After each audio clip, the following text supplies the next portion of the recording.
देखिए, GK GS के महारिवीजन के अंतर्गत 6 सब्जेक्ट का आपका रिवीजन है, जिसमें पहले इतिहास का टॉपिक रहेगा, इतिहास के बाद आपका भारत के संविधान का टॉपिक रहेगा, संविधान के बाद जो है आपको भूगोल का टॉपिक रहेगा, भूगोल के बाद आपका जो है पर्यावरण का टॉपिक, साइंस का टॉपिक, इकोनॉमी का टॉपिक। 6 सब्जेक्ट का मैं आपका यहाँ पे महारिवीजन कराऊंगा। मंडे टू फ्राइडे लगातार रिवीजन आपका रहेगा। आप सभी लोग ये रैंडम टॉपिक होंगे और टॉपिक सिर्फ इतने होंगे जितना आपको याद रह जाए। अभी तक काफी सारे टॉपिक मैंने करवा दिए हैं। अब नेक्स्ट टॉपिक आपका इतिहास से जुड़ा हुआ है। देखिए, ये आपका 1909 का मार्ले मिंटो सुधार से लेकर के है। ठीक है, ये जो आज का आपका टॉपिक है, ये 1909 में एक बहुत बड़ी घटना हुई थी। एक नया जो है बिल आया था आपका मार्ले मिंटो रिफॉर्म, और ये बहुत इंपॉर्टेंट रिफॉर्म है। इससे काफी सारे क्वेश्चन भी आपके पूछे जाते हैं प्रीलिम्स एग्जाम में। तो आज के सेशन में इससे जुड़े हुए जितने भी तथ्य हैं वो मैं सारे याद कराऊंगा आपको मार्ले मिंटो रिफॉर्म को लेकर। ठीक है, सभी लोग तैयार हैं? तो इतिहास का एक टॉपिक मैंने लिया है, मार्ले मिंटो रिफॉर्म। थोड़ा सा मैं बैकग्राउंड में जाता हूं, इसको आपको लिखना नहीं है लेकिन मैं आपको समझा रहा हूं। जब अंग्रेज भारत में आए तो अंग्रेजों के भारत में जब यहां पे इन्होंने प्रशासनिक क्षेत्रों को जीतना चालू किया, ठीक है, प्रशासनिक क्षेत्रों को जीतना कब से चालू किया? मान लीजिए हम प्लासी को मान के चलते हैं कि 1757 में प्लासी का युद्ध हुआ था। उससे पहले भी जो कंपनी थी यहाँ पे बकायदा ब्रिटिश महारानी, ये चूंकि प्राइवेट लिमिटेड कंपनी थी, ईस्ट इंडिया कंपनी, तो जो ब्रिटिश महारानी थी उनके द्वारा प्रॉपर रेगुलेट किया जा रहा था। किसको रेगुलेट किया जा रहा था? कंपनी को। इसके लिए चार्टर एक्ट कई सारे उन्होंने क्या किए थे, जो है कि कितने साल के लिए कंपनी है, इसके पास किस चीज की मोनोपोली होगी, है ना, कैसे जो है इसका गवर्निंग सिस्टम रहेगा, ये सारा कुछ जो है चार्टर एक्ट या महारानी के राजलेख के द्वारा अधिकार दिए गए थे। लेकिन जैसे जैसे यहाँ पे प्रशासन में ये कंपनी आई तो फिर बहुत सारे अधिनियम लाए गए। फिर इसके बाद 1857 की क्रांति के बाद अंग्रेजों के द्वारा जो ब्रिटिश क्राउन है उसके द्वारा डायरेक्टली यहाँ पे इसको भारत पे शासन करना शुरू कर दिया जाता है। तो देखिए, जो एक्ट आए हैं आपके 1600 एडी में एक एक्ट आया है। ठीक है, हमें 1909 का अधिनियम पढ़ना है जिसको हम मार्ले मिंटो सुधार कहते हैं। इसका बैकग्राउंड भी बताऊंगा, इससे जुड़े हुए क्वेश्चंस भी बताऊंगा क्या बन सकते हैं। पर 1600 एडी में चार्टर एक्ट आया है, फिर 1726 में आया है, इसके बाद आपका 1773 में रेगुलेटिंग एक्ट आया है। क्या आया है? 1773 में रेगुलेटिंग एक्ट। इसको सुधार करने के लिए 1781 में अमेंडिंग एक्ट आया है, फिर 1784 में पिट्स इंडिया एक्ट आया है, फिर 1786 में एक अधिनियम आया है जिसमें जब लॉर्ड कॉर्नवालिस आता है तो उसको कई सारी पावर्स देने के लिए, फिर 1793 में एक्ट आता है, और इसके बाद 1813 में एक्ट आता है, 1833 में एक्ट आता है, और 1853 में एक्ट आता है। इसके बाद 1857 की क्रांति हो जाती है तो 1858 में एक्ट आता है, 1858 के बाद 1861 में एक्ट आता है, और 1861 के बाद एक शाही अधिनियम आता है 1878 में। इससे पहले 1873 में एक एक्ट आता है कि भाई ईस्ट इंडिया कंपनी को हम कभी भी खत्म कर सकते हैं, 1873 का अधिनियम, फिर 1878 में एक्ट आता है, फिर 1884 में ईस्ट इंडिया कंपनी पूरी तरीके से समाप्त कर दी जाती है, पूरी कंपनी खत्म कर देते हैं। इसके बाद 1892 में एक्ट आता है। इसके बाद आता है 1909 का अधिनियम, जो आज हम पढ़ने जा रहे हैं। इसी को हम मार्ले मिंटो रिफॉर्म कहते हैं। ठीक है, इसी को हम क्या बोलते हैं? Morley Minto reform. अब दरअसल देखिए, 2 पर्सन थे, नाम कैसे पड़ा? Morley Minto reform. एक चीज समझिएगा, पहले ध्यान से समझने का प्रयास करिए। देखिए, 1905 में आपको पता है लॉर्ड कर्जन पहले था और बंगाल विभाजन हुआ, उसके बाद स्वदेशी मूवमेंट चालू हुआ। ठीक है, 1905 में ही स्वदेशी मूवमेंट आपका स्टार्ट हो जाता है अगस्त में। तो वर्ष 1905 में लॉर्ड कर्जन के जगह लॉर्ड मिंटो को भारत का वायसराय नियुक्त किया गया। कौन आया लॉर्ड कर्जन के बाद? Lord Minto. अब देखो, आज के बाद भूलना नहीं चाहिए आपका, ये जितना भी है मैं पूरा बैकग्राउंड से लेके बहुत चीजें क्लियर करूंगा। तो भारत के वायसराय कौन बने? लॉर्ड मिंटो साहब। कौन बने? लॉर्ड मिंटो साहब। कौन बने? लॉर्ड मिंटो साहब। और इसी समय जो माफ करिएगा, ये है लॉर्ड मिंटो। ठीक है, लॉर्ड मिंटो साहब क्या बने? भारत के वायसराय बने। लॉर्ड मिंटो ये बने आपके भारत के वायसराय। ये बात है 1905 की। 1909 में अधिनियम आता है आपका। ठीक है, ये जो आपके हैं उस समय एक पोस्ट आपकी बनाई गई थी 1958 के अधिनियम के तहत, भारत सचिव की पोस्ट। वो माफ करेगा 1858 का जो एक्ट आया था भारत शासन अधिनियम, उसके तहत एक पद बनाया गया था भारत सचिव का। तो इस समय भारत सचिव कौन थे? भारत सचिव थे मार्ले महोदय। भारत सचिव कौन थे? जॉन मार्ले। जॉन मार्ले। तो ये भारत सचिव थे और ये आपके भारत के वायसराय थे। ठीक है, इन्हीं के नाम पे इसको मार्ले मिंटो सुधार कहा जाता है। क्या बोला जाता है? मार्ले मिंटो सुधार। इनके द्वारा जो रिफॉर्म किए गए, ठीक है, और ब्रिटिश संसद द्वारा ये संवैधानिक सुधार पारित किए गए थे। इसको भारत परिषद अधिनियम 1909 भी कहते हैं। क्या बोलते हैं इसको? भारत परिषद अधिनियम 1909, ठीक है, भारत परिषद अधिनियम 1909 भी इसको कहा जाता है, ठीक है। अब ये देश की आजादी के जब एक तरीके से स्वतंत्रता आंदोलन का आरंभ हो रहा था, उस समय में आया एक ऐसा अधिनियम है जिसने अंग्रेजों की पूरी नीतियों को जो है उजाड़ के रख दिया, और यहां तक कि इस अधिनियम ने राष्ट्रवाद की भावना को भी फैलाने का काम किया। क्यों? क्योंकि इससे अंग्रेजों की पोल खुल गई इस अधिनियम से, ठीक है। ये रिफॉर्म तो नाम था, लेकिन इसने जहर बो दिया इस अधिनियम ने। मुस्लिम लीग का निर्माण हो चुका था, आपको पता है 1906 में मुस्लिम लीग बन चुकी थी, और मुस्लिम लीग बनने के बाद मार्ले मंटे सुधार में क्या किया जाता है? एक सांप्रदायिक प्रतिनिधित्व प्रणाली लेकर के आ जाती है। मतलब भारत में हिंदू और मुस्लिम को अलग अलग जो है निर्वाचन मंडल दे दिया जाता है, हिंदुओं के लिए नहीं, मुसलमानों के लिए, ठीक है। तो यहीं से अंग्रेजों के द्वारा जो फूट करो और राज करो की नीति थी वो खुल के सामने आ जाती है। तो 1909 के मार्ले मिंटो सुधार में सबसे बड़ा दोष था आपका सांप्रदायिक प्रतिनिधित्व प्रणाली के तहत मुसलमानों को पृथक निर्वाचक मंडल की व्यवस्था करना। मतलब क्या था इसका? पृथक निर्वाचक मंडल क्या है, थोड़ा ध्यान से समझिए। पृथक निर्वाचक मंडल के अंतर्गत जो परिषद थी, आपकी विधान परिषदें थी, वहां पे मुसलमान सदस्यों का निर्वाचन एक सामान्य निर्वाचक मंडल द्वारा नहीं किया जाएगा, ठीक है। केवल मुसलमानों के लिए अलग से एक निर्वाचक मंडल बनाया जाएगा, जिसमें लगभग सारे के सारे सदस्य मुसलमान होंगे। केवल मुसलमानों के लिए ही गठित होगा अलग निर्वाचक मंडल, जिसमें सभी के सभी मुसलमान होंगे। यानी कि मुसलमानों के द्वारा मुसलमानों को चुना जाएगा, लेकिन रिप्रेजेंटेशन वो सबका करेंगे। तो यहां से बीज पड़ता है हिंदू और मुसलमानों के बीच में सांप्रदायिकता का। यहां से सांप्रदायिकता उजागर हो जाती है। यहां से एक तरीके से एक स्टैंप लग जाता है कि अंग्रेज भारत को किस स्थिति में रखना चाहते थे और किस स्थिति में छोड़ करके गए, वो कैसे विभाजन हो गया। तो 1909 का अधिनियम में पृथक निर्वाचक मंडल जो दिया गया, बाद में आके उसको एक्सटेंड भी करते हैं। 1932 में आपको पता है कि रैमजे मैकडोनाल्ड के द्वारा कम्युनल अवार्ड भी घोषित किया जाता है, फिर पूना पैक्ट होता है, सारी चीजें होती हैं आपकी। तो पृथक निर्वाचक मंडल की व्यवस्था सबसे बड़ा दोष था इस अधिनियम का, ठीक है। मुसलमान संप्रदाय को भारतीय राष्ट्र से पूर्णतः पृथक वर्ग स्वीकार कर लिया इस व्यवस्था में, और भारतीय राजनीति में एक बहुत बड़ी समस्या पैदा कर दी। राष्ट्रीय एकता को चोट पहुंचाई गई। तो गांधी जी ने मार्ले मिंटो के लिए कहा था कि ये एक्ट हमारा सर्वनाश कर देगा, और इसने हमारा सर्वनाश कर दिया, ठीक है। इस एक्ट को गांधी जी ने बहुत क्रिटिसाइज किया था कि अंग्रेजों के द्वारा लाया गया ये अधिनियम हमारा कंप्लीटली सर्वनाश कर देगा, ठीक है। तो ये आपका 1909 का जो अधिनियम आया था, इससे जुड़ी हुई कुछ महत्वपूर्ण बातें हैं। क्लियर है? सभी को स्पष्ट है? जितने भी बच्चे हैं सभी लोगों को क्लियर है?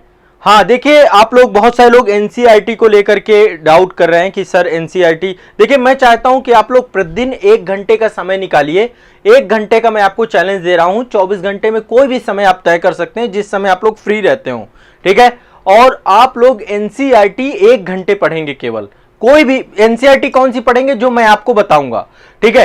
एनसीईआरटी कौन सी पढ़ेंगे? जो मैं आपको बताऊंगा। कुछ ओल्ड एनसीईआरटी है, कुछ न्यू एनसीईआरटी है। इस तरीके से टोटल 39 एनसीईआरटी मैंने आप लोगों के लिए तैयार की हैं। 39 एनसीईआरटी मैंने आप लोगों के लिए तैयार की हैं। आप लोगों को पर डे 1 घंटे देना है। इसके लिए मैं हर सप्ताह आपको टारगेट दूंगा। टारगेट कहां पे मिलेगा? आजाद पब्लिकेशन के यूट्यूब चैनल पे मैं आपको टारगेट दे दूंगा कि इस सप्ताह आपको इतने चैप्टर पढ़ने हैं। अभी शुरुआत है। पहला आर.एस. शर्मा की पहला मैंने आपको दिया है, क्लास 11 की ओल्ड एनसीईआरटी मैंने आपको दी है। देखो इससे क्या होगा ना, बहुत मजा आएगा आपको। एक तो आपको मतलब पर डे 1 घंटा कौन सा ज्यादा टाइम होता है, इससे ज्यादा दे सकते हो दीजिए, लेकिन एनसीईआरटी में आपको 1 साल के अंदर पूरी पढ़वा दूंगा। एग्जाम से पहले पहले आपकी पूरी एनसीईआरटी खत्म हो जाएंगी। जो आपका आगामी प्रीलिम्स है मैं आपका एनसीईआरटी करवा दूंगा। 1 घंटा यदि आप इस चैलेंज को एक्सेप्ट कर लेते हैं तो आपकी एनसीईआरटी पूरी याद हो जाएंगी। तो जो लोग एनसीईआरटी वाले बच्चे हैं, एनसीईआरटी का मैंने टारगेट दे दिया है। अब पर डे 1 घंटे एनसीईआरटी का आपको क्या करना है, मेरा चैलेंज एक्सेप्ट करना है। और एनसीईआरटी को आपको अभी मैं जल्द ही उसका एक ग्रुप भी बना दूंगा। ग्रुप में आपको आजाद पब्लिकेशन के यूट्यूब चैनल पे पूरी जानकारी दूंगा कि कैसे उस ग्रुप पे आप रिपोर्ट करें, आप बताएं, ठीक है। तो सभी बच्चे जो है एनसीईआरटी का टारगेट जरूर करें। बेटा याद होने लग जाएगा कुछ समय बाद, मतलब अभी केवल रीडिंग करनी है, रटना नहीं है, केवल रीडिंग करनी है एनसीईआरटी की, रटने के चक्कर में फिर 10 साल में नहीं पूरी याद हो पाएगी। उसके लिए मेरा एक वीडियो पड़ा हुआ, पढ़ें कैसे, इसी चैनल पे आजाद आईएएस एकेडमी में, उसको देख लो। जितना बोलूं उतना करना है, रीडिंग करनी है और साथ साथ अंडरलाइन करते हुए चलना। जहां पे लगे कि ये इंपॉर्टेंट पॉइंट है, इंपॉर्टेंट लाइन है, कोई फैक्ट है, कोई कथन है, कोई कॉन्सेप्ट है, उसे अंडरलाइन कर दो। पूरी किताब अंडरलाइन मत कर डालना, ठीक है। एक चैप्टर डेली पढ़ना है सभी को, ध्यान रखना इस बात को, ठीक है। मैंने वीडियो डाल दिया है, अब हर वीक में आपको वीडियो आ जाया करेगा। आजाद पब्लिकेशन का यूट्यूब चैनल सब्सक्राइब करके रखना है, आजाद पब्लिकेशन का। और जिसके पास एनसीईआरटी नहीं है, एनसीईआरटी मंगवा सकता है। संस्थान में भी आपको एनसीईआरटी उपलब्ध है। यदि आप गांव देहात में हैं, दूर दराज में बैठे हुए हैं, तो आपको जो वीडियो है एनसीईआरटी का या www.azadpublication की वेबसाइट है, वहां पे एनसीईआरटी की कंप्लीट बुक किट मिल जाएगी। 39 बुक्स की बुक किट है और इस बुक किट को आप मंगवा लेंगे तो इसमें सारी किताबें होंगी जो मैं टारगेट में दूंगा। पर एग्जाम से पहले पहले आपको सारी बुक्स मंगवा जरूर लेनी है, ठीक है। तो ये आपका हिस्ट्री से जुड़ा हुआ टॉपिक था, मार्ले मिंटो रिफॉर्म। इसमें सांप्रदायिक प्रतिनिधित्व प्रणाली को लेकर के चीजें दी गई थी। इसके बाद चलते हैं नेक्स्ट, अगला है आपका, अगला फिर से संविधान से जुड़े हुए। देखो संविधान से मैं आर्टिकल आपको याद करा रहा हूं, महत्वपूर्ण संविधान के अनुच्छेद। काफी सारे आर्टिकल आपको याद करवा डाले, काफी सारे आर्टिकल याद करवा डाले मैंने, ठीक है। अब आपको आगे अभी धीरे धीरे क्रम बढ़ता जाएगा। आर्टिकल हम कोशिश यही करेंगे कि कोई भी आर्टिकल ऐसा ना रहे जो आपको याद ना हो। तो आज आगे चलेंगे, ठीक है। कई सारे आर्टिकल याद कराएंगे आपको, भारतीय संविधान के महत्वपूर्ण अनुच्छेद। देखिए अब कुछ आर्टिकल मैं यहां पर याद करा रहा हूं, ध्यान से समझिएगा।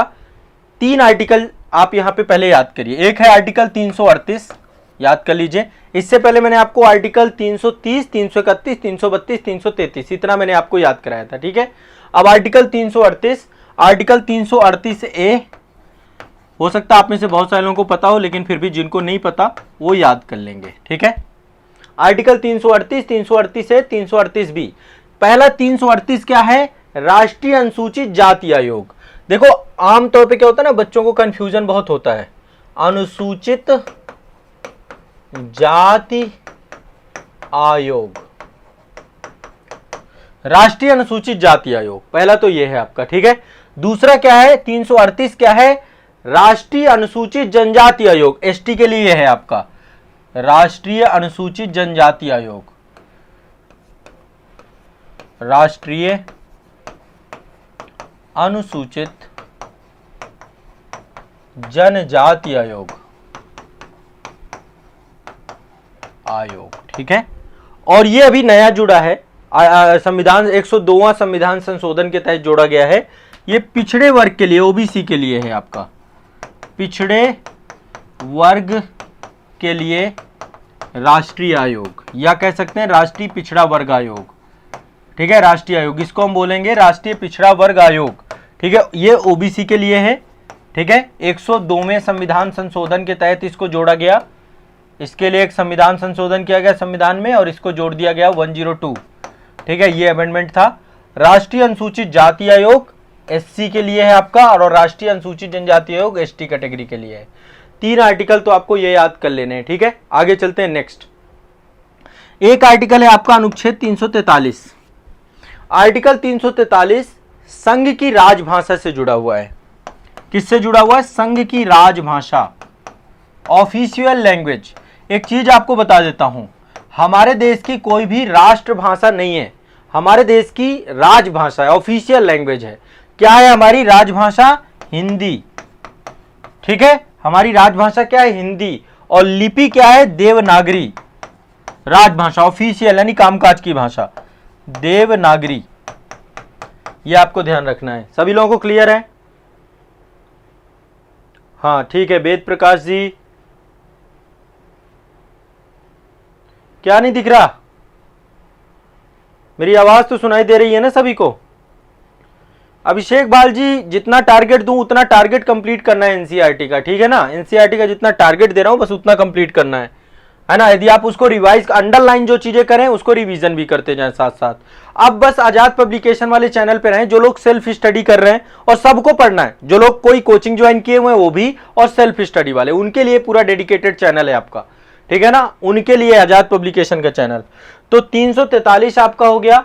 343 के बाद 344, 344 में कमीशन की बात है, ठीक है। ये क्या है? राजभाषा आयोग, भाषा आयोग, एक कमीशन बनाया जाएगा, राजभाषा कमीशन आपका, ठीक है। ये भी दिख नहीं रहा होगा शायद, है ना, राजभाषा आयोग, ठीक है। ये आपको आर्टिकल रट लेना है। आर्टिकल 344 किससे जुड़ा हुआ है? राजभाषा आयोग से, ठीक है। क्लियर है?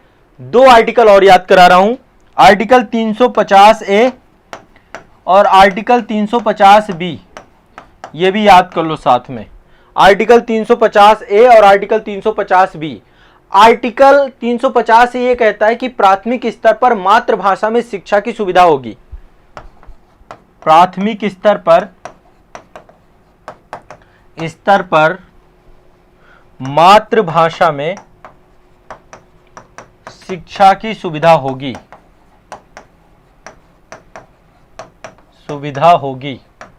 ठीक है। प्राथमिक स्तर में मातृभाषा में शिक्षा की सुविधा होगी। और आर्टिकल 350 भी क्या कह रहा है? भाषाई अल्पसंख्यक वर्गों के लिए विशेष प्राधिकारी बनाया जाएगा। भाषाई अल्पसंख्यकों के लिए, अल्पसंख्यकों के लिए विशेष प्राधिकारी की व्यवस्था की जाएगी। विशेष प्राधिकारी की व्यवस्था, ठीक है। अब देखिए टोटल कितने आर्टिकल हो गए आपके। आर्टिकल 338 एसटी कैटेगरी अनुसूचित जनजाति आयोग है आपका, ठीक है। एससी के लिए आर्टिकल 338 है, एसटी के लिए अनुसूचित जनजाति आयोग, 338 भी ओबीसी के लिए हो गया। 343 आपका संघ की राजभाषा से जुड़ा हुआ है, हिंदी राजभाषा है और लिपि देवनागरी है। 344 राजभाषा आयोग से जुड़ा हुआ है, 344 राजभाषा आयोग। 350A आपका प्राथमिक शिक्षा में मातृभाषा की शिक्षा की सुविधा, और 350 भी है भाषाई अल्पसंख्यकों के लिए विशेष प्राधिकारी की व्यवस्था। ये आर्टिकल है आपके कुछ इंपॉर्टेंट। इससे पहले मैंने देखो आपको 352, 356, 358, 360, 359 ये सब बताया था, 368 भी बता दिया था।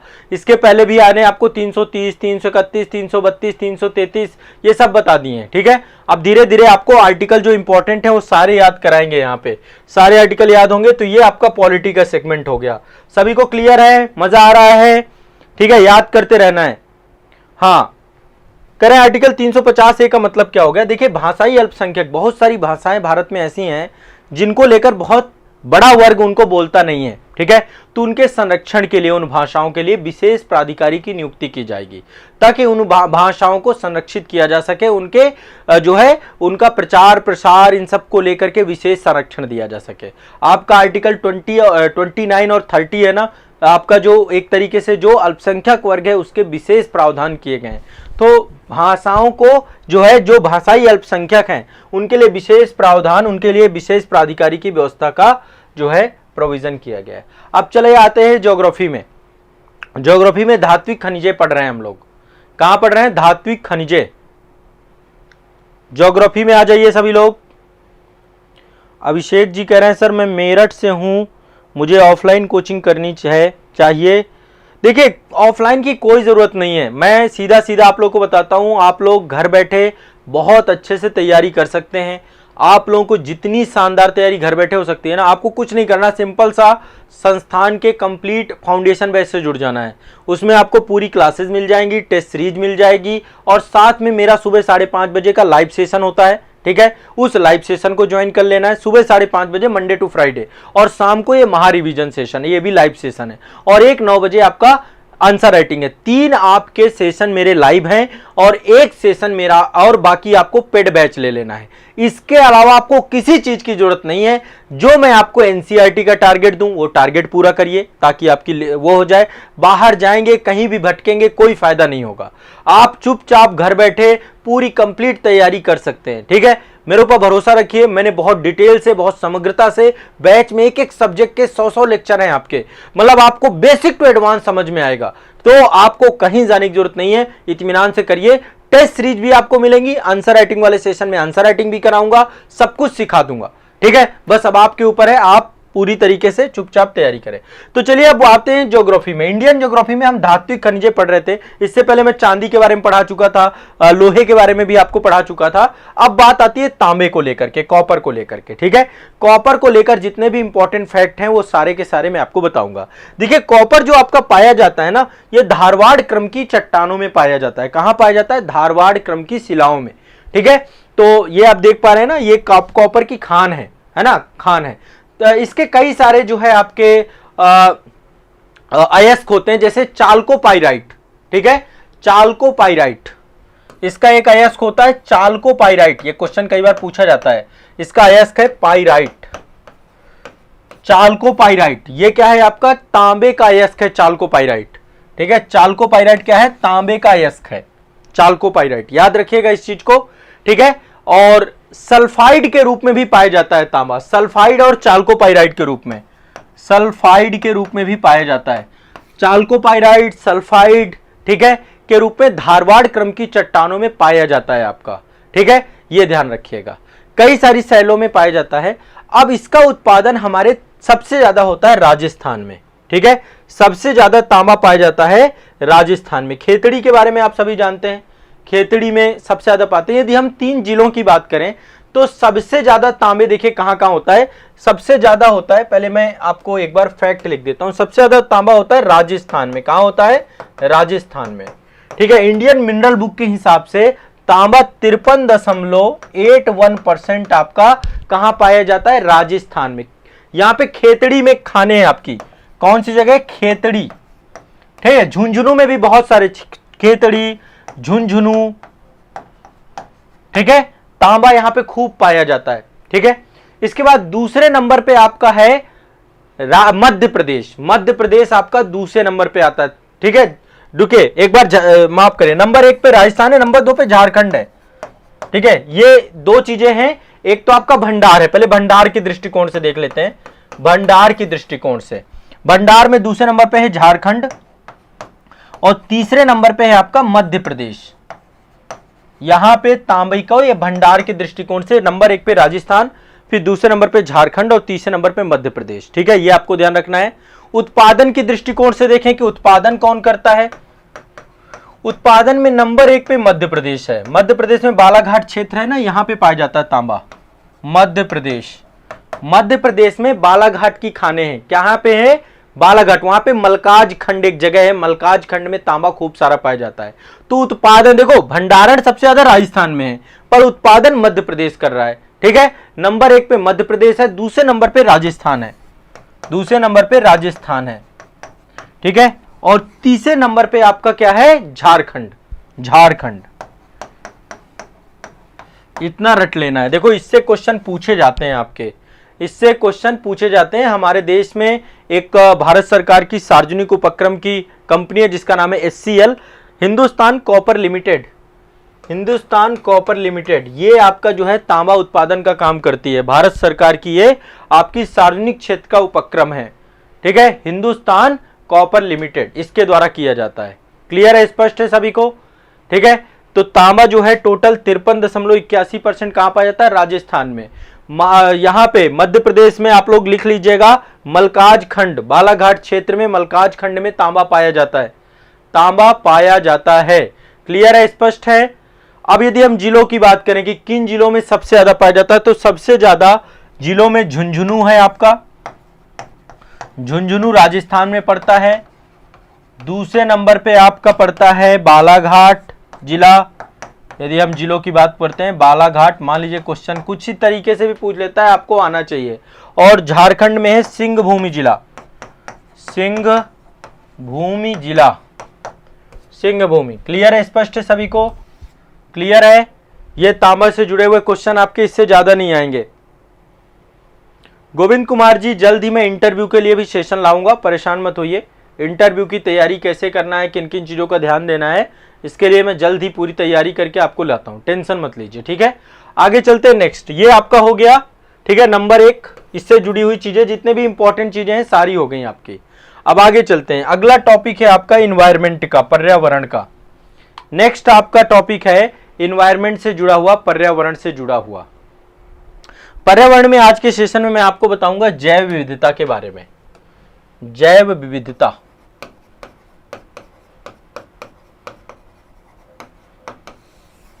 ठीक है।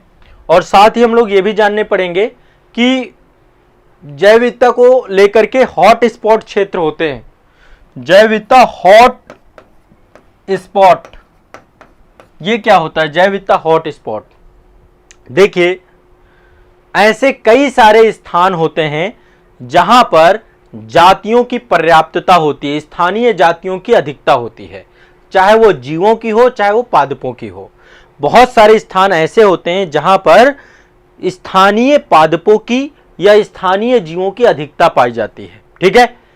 लेकिन इस अधिकता के साथ ही इनके अस्तित्व पर भी आपका संकट बना रहता है, ठीक है। आप एक चीज समझिए, हॉट स्पॉट ज्यादा कहां पर होंगे? जहां पर जो है वर्षा खूब हो रही होगी, पर्याप्त मात्रा में वर्षा हो रही होगी, है ना, पर्याप्त मात्रा में वर्षा हो रही होगी।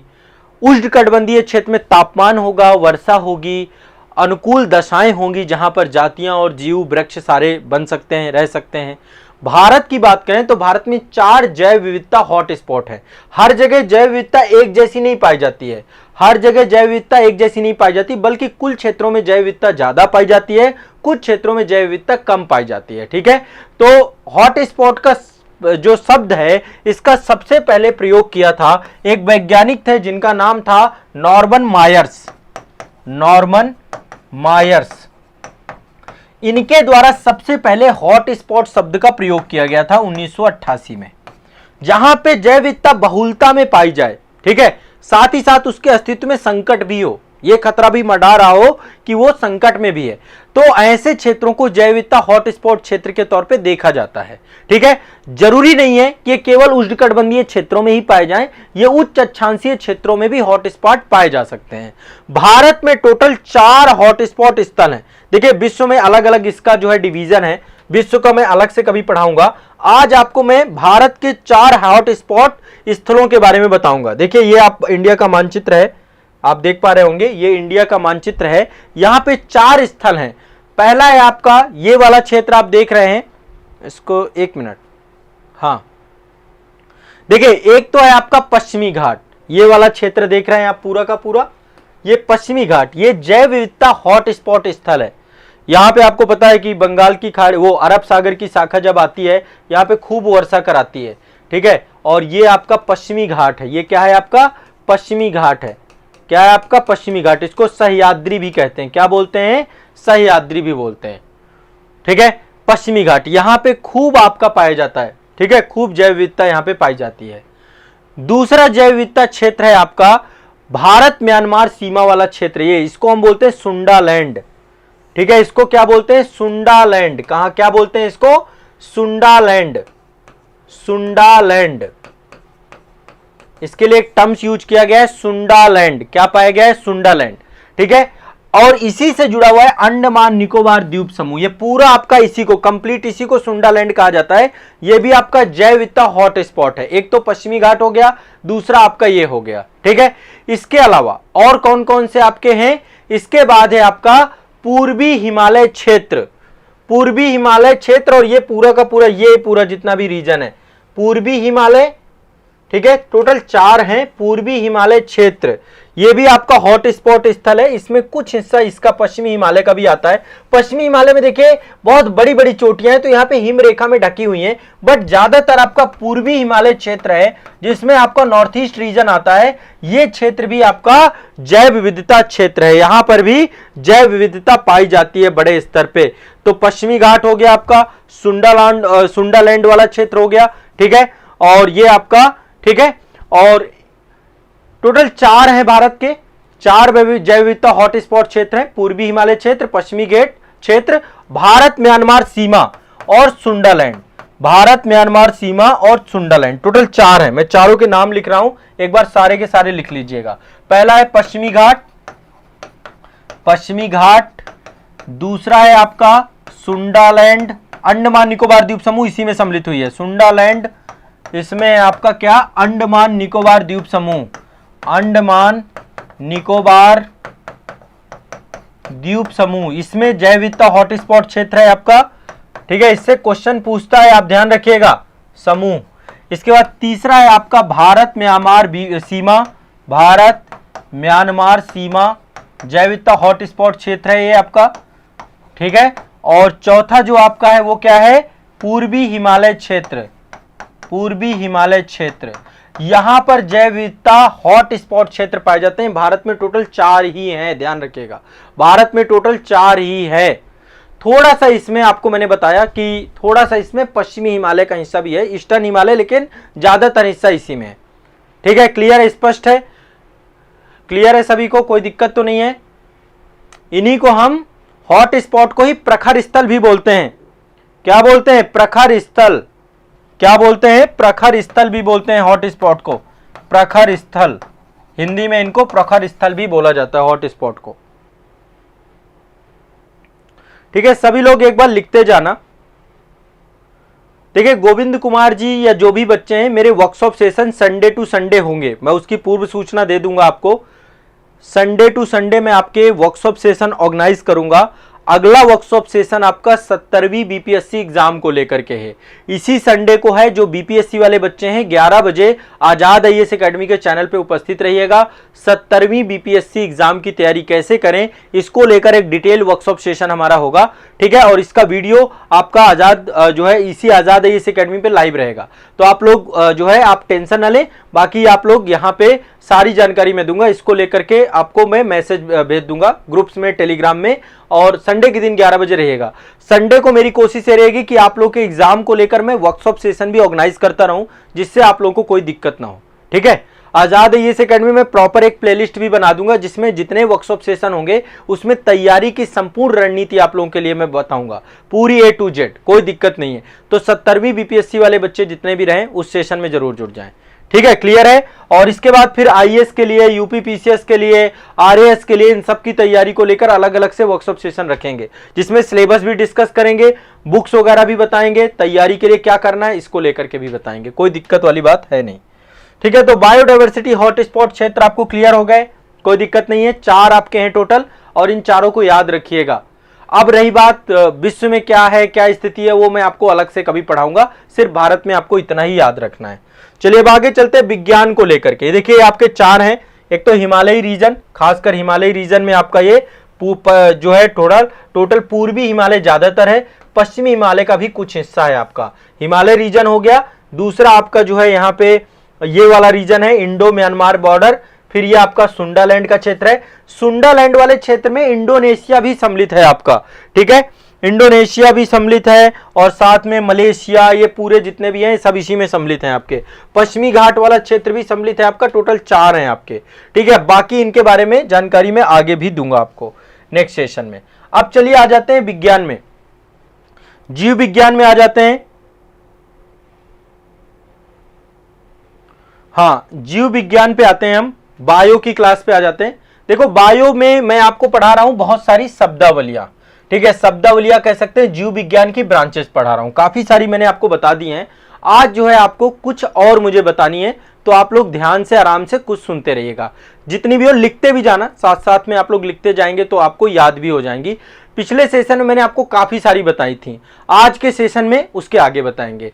ये आप देख रहे हैं बहुत सारी हड्डियां हैं, उपास्थियां हैं, हमारे शरीर में उपास्थियां पाई जाती हैं। इनका अध्ययन करते हैं कॉन्ड्रोलॉजी के माध्यम से। किससे अध्ययन करते हैं? कॉन्ड्रोलॉजी। कॉन्ड्रोलॉजी, कॉन्ड्रोलॉजी किसका अध्ययन होता है? उपास्थि का अध्ययन होता है।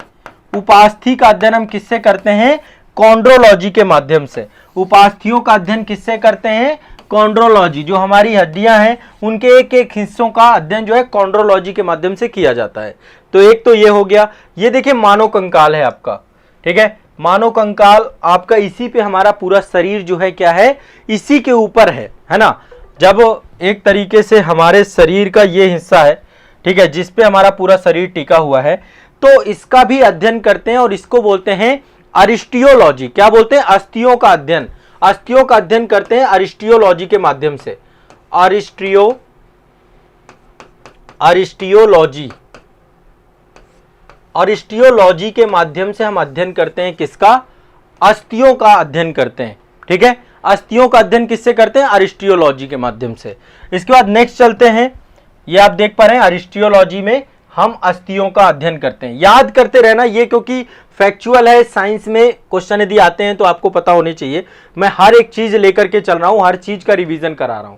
नेक्स्ट है आपका रुधिर सीरम का वैज्ञानिक अध्ययन। जो आपका ब्लड होता है उसका भी अध्ययन किया जाता है, इसको बोलते हैं सेरोलॉजी। क्या शब्द यूज करते हैं इसको? सेरोलॉजी। रुधिर सीरम का वैज्ञानिक अध्ययन होता है सेरोलॉजी के माध्यम से। रुधिर सीरम का वैज्ञानिक अध्ययन होता है सेरोलॉजी के माध्यम से, ध्यान रखिएगा इस बात को, ठीक है। और ब्लड का जो अध्ययन करते हैं हम लोग, ब्लड का भी अध्ययन करते हैं। आपका ब्लड है, आप देख रहे हैं ब्लड सेल्स हैं आपकी, ये हमारे शरीर में जो भी हम भोजन इंटेक करते हैं, हवा लेते हैं, ये सब ब्लड के माध्यम से शरीर के हर एक हिस्से तक पहुंचती है, ठीक है। तो ब्लड का अध्ययन हम करते हैं हीमेटोलॉजी के माध्यम से। ब्लड का अध्ययन कैसे करते हैं? हीमेटोलॉजी। हीमेटोलॉजी के माध्यम से हम ब्लड का अध्ययन करते हैं। हीमेटोलॉजी, हीमेटोलॉजी, हीमेटोलॉजी के माध्यम से हम रुधिर का, रक्त का, ब्लड का अध्ययन करते हैं। क्लियर है, स्पष्ट है। नेक्स्ट आगे चलते हैं। अगला है आपका न्यूरोलॉजी। ये आप देख पा रहे हैं, ये आपका दिमाग है। जितना कुछ भी पढ़ रहे हो सब इसी में जाके स्टोर होता जा रहा है आपका, ठीक है। सब कुछ इसी में स्टोर होता जा रहा है। ये है आपका न्यूरोलॉजी। न्यूरोलॉजी से में हम तंत्रिका तंत्र के बारे में, तंत्रिका तंत्र से संबंधित अध्ययन करते हैं, ठीक है। तो आपके दिमाग में नर्वस सिस्टम जो है आपका जो होता है उसका अध्ययन हम किससे करते हैं? न्यूरोलॉजी के अंतर्गत। न्यूरोलॉजी। शरीर के अंदर जितनी भी संवेदनशीलता होती है, जितना भी हमारे शरीर में संवेदनशीलता होती है, हमें चीजें जो है सेंसिटिविटी होती है, वो सारा का सारा तंत्रिका तंत्र आपके नर्वस सिस्टम से ही जुड़ा हुआ होता है, ठीक है। तो ये आपका एक अंग हो गया। एक और है आपका ये किडनी वगैरह से जुड़ा हुआ है। आपके शरीर में ब्लड को जो प्यूरिफाइड करने का काम होता है, ब्लड को जो प्यूरिफिकेशन का काम होता है वो किडनी करती है। हार्ट ब्लड को पंप करता है, लेकिन जो है आपका जो किडनी होती है वो ब्लड को क्या करती है? प्यूरिफाई करती है। तो चिकित्सीय प्रक्रिया में, मेडिकल साइंस में एक होता है लिथोट्रिप्सी।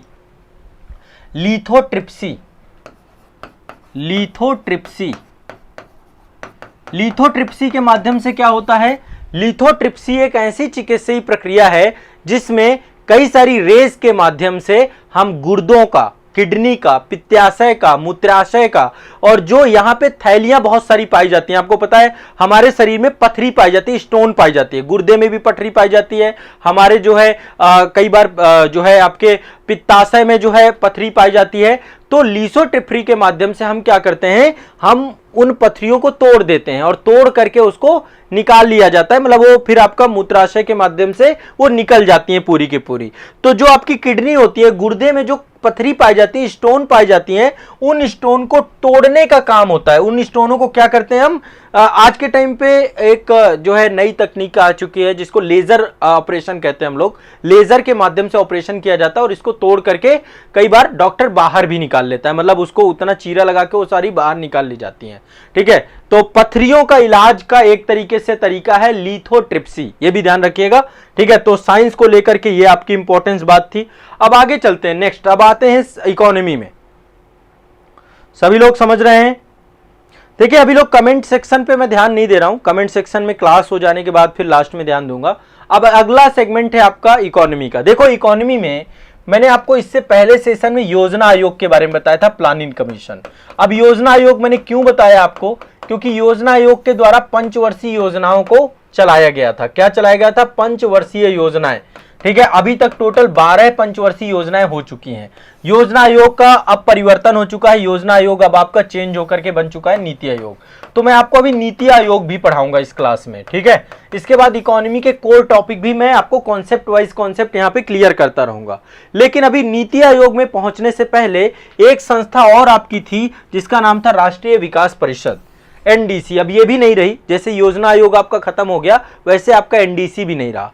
नेशनल डेवलपमेंट काउंसिल आपकी एक संस्था ये भी बनाई गई थी। तो योजना आयोग के निर्माण में राज्यों की भागीदारी होनी चाहिए थी, ठीक है। और इस विचार को स्वीकार करते हुए सरकार के द्वारा 6 अगस्त 1952 में राष्ट्रीय विकास परिषद का गठन किया गया था। ये भी आपकी 1952 में बनाई गई थी संस्था।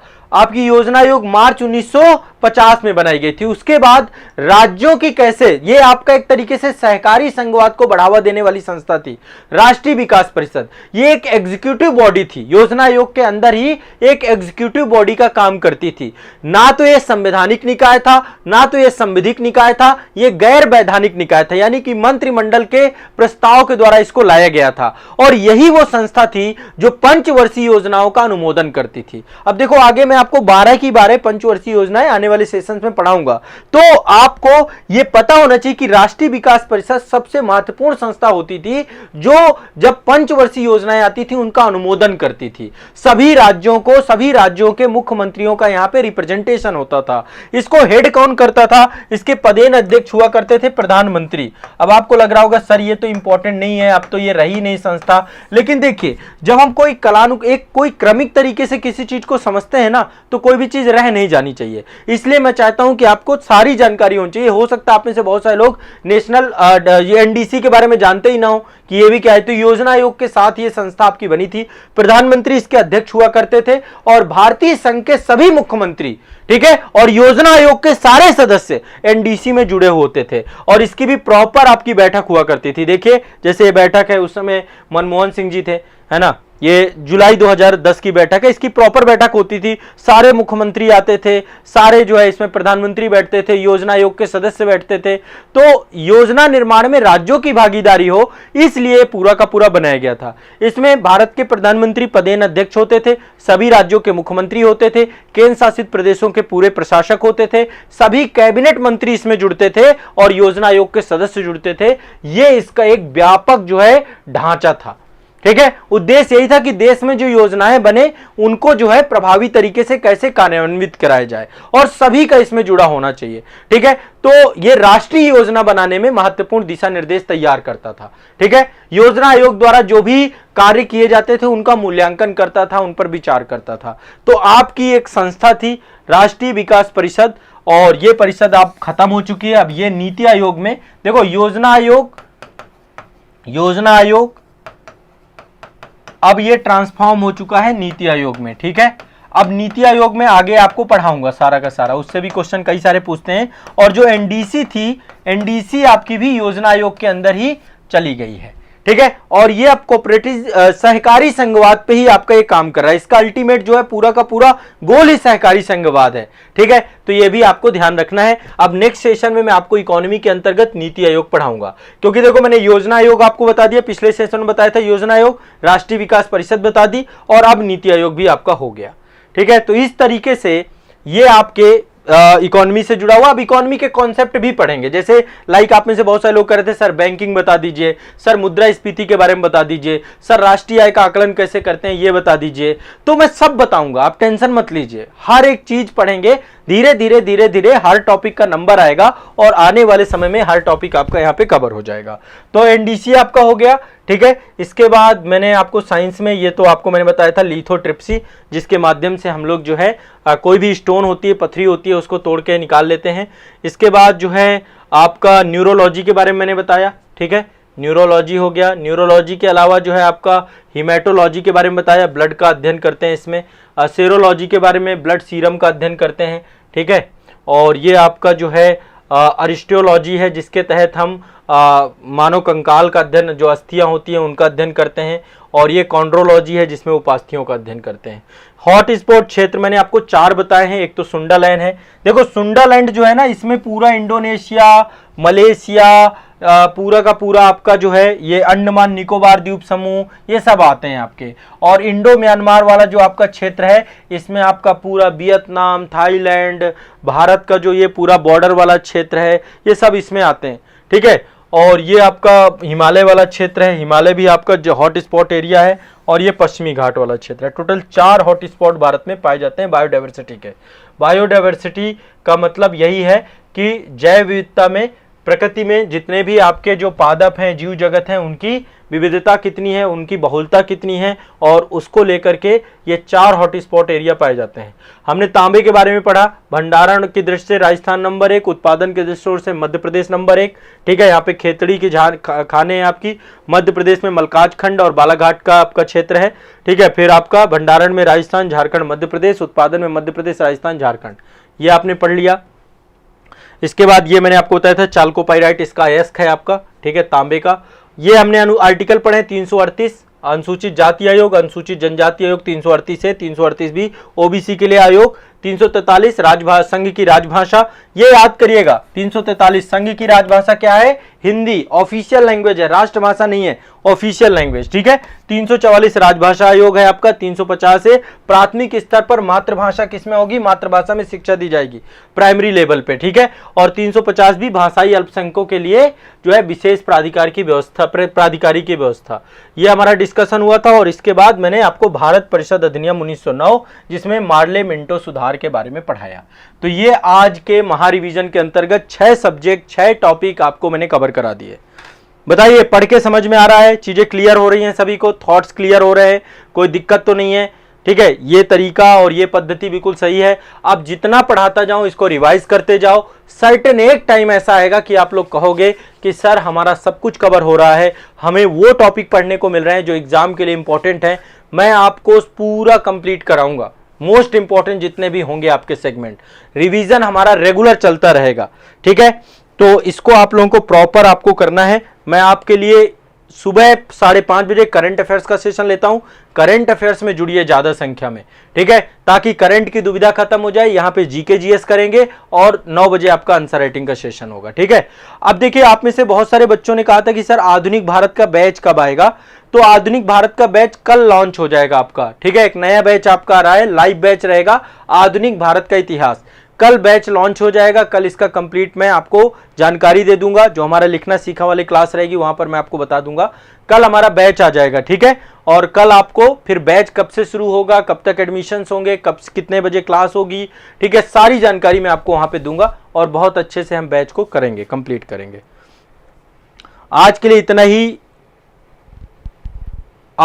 इतना ही रखेंगे और खूब बढ़िया से मेहनत करिए, खूब अच्छे से पढ़िए, खूब मेहनत करेंगे। देखो एग्जाम के पहले पहले इतना रिवाइज कर लेंगे, इतना कर लेंगे, चाहे प्री हो, चाहे मेंस हो, चाहे करंट अफेयर्स हो, हर एक सेगमेंट को लेकर मैं चल रहा हूं।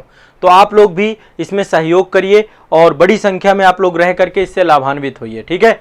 रेगुलर रिवीजन चलता रहेगा आपका और आराम से सुबह 5:30 बजे जग जाओगे, 5:30 बजे वाली क्लास में आ जाओगे। 5 बजे जगोगे तब 5:30 बजे की क्लास कर पाओगे। 5 बजे जगने की आदत डालो और इसके बाद फिर आराम से पढ़ो, ठीक है। तो कल आपको सारी चीजें मैं बताऊंगा। आज के लिए इतना ही रखेंगे। आप लोगों को बस इत्मीनान से पढ़िए, अपनी ध्यान रखिए अपने स्वास्थ्य का और मेहनत करिए मेरे साथ, ठीक है। शुक्रिया, धन्यवाद। कल मिलते हैं 7 बजे इसी टाइम पे और कल मैं कुछ नए टॉपिक के साथ आपको मिलूंगा। धन्यवाद।